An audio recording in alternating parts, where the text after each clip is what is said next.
Hi, I'm Camille Pajarillaga from BSCE 1E of Nueva Ecija University of Science and Technology, and this is Physics for Engineers 1. So for this video, we're going to talk about vector components. So, different quantities can either be classified as scalar or vector, and the difference between them is that scalar has only magnitude, and the vector provides both magnitude and direction. This is the reason why vectors are considered to be more useful and more informative than the scalars. So, for this video, we're going to talk about vector components, or the components of a vector, the x component and y component. Because in vector, we're talking about two-dimensional, or sometimes three, and sometimes one. So in our previous lessons, velocity, acceleration, and displacement are all one-dimensional vectors. So this time, we're going to use two dimensions, which are the x and y dimensions. So now let's move forward to our sample problem. So, determine the components a sub x and a sub y from the vector A, whose magnitude and direction are given by a is equivalent to 3.5 meters and the angle is equivalent to 66 degrees, respectively. So, in this example, we can identify that our vector looks like this.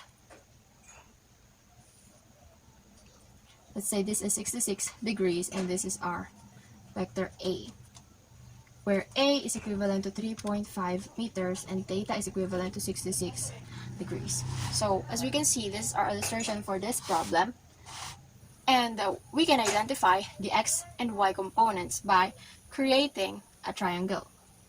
Let's say we connect this line to this line, and then we also use this line.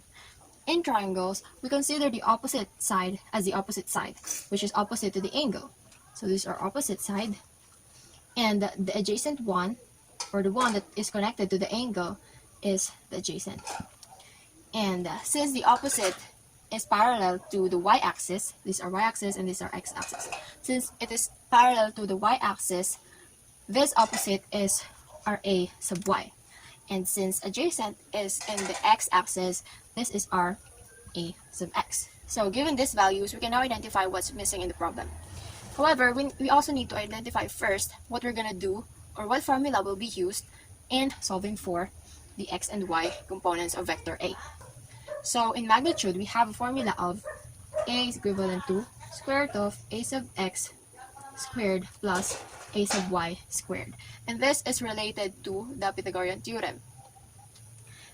And in order to find the a sub x and a sub y, we're going to use sine and cosine. So for a sub x, we are to multiply the magnitude times cosine theta. Why? Because, look, in cosine, in our trigonometric identities, we have cosine theta is equivalent to adjacent over hypotenuse. So our adjacent here is the a sub x, and our hypotenuse is the a.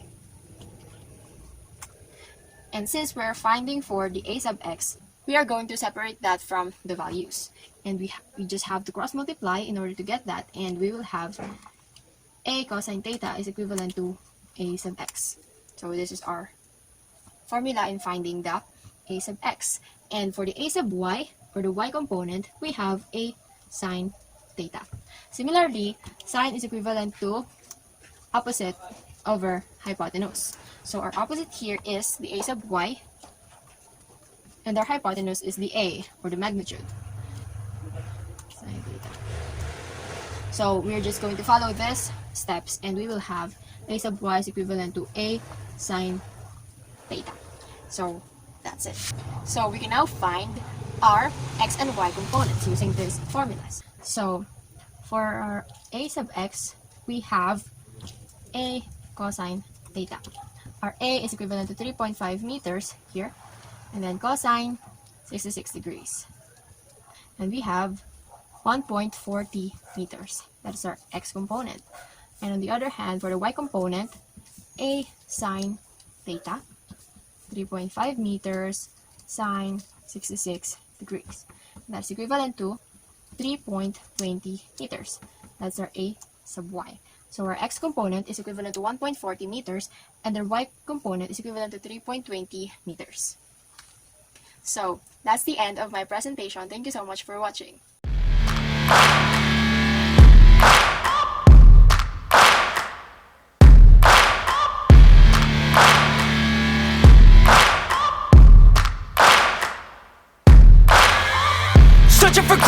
In a sea of the dying and shameless, a sea of the aimless. I don't wanna be one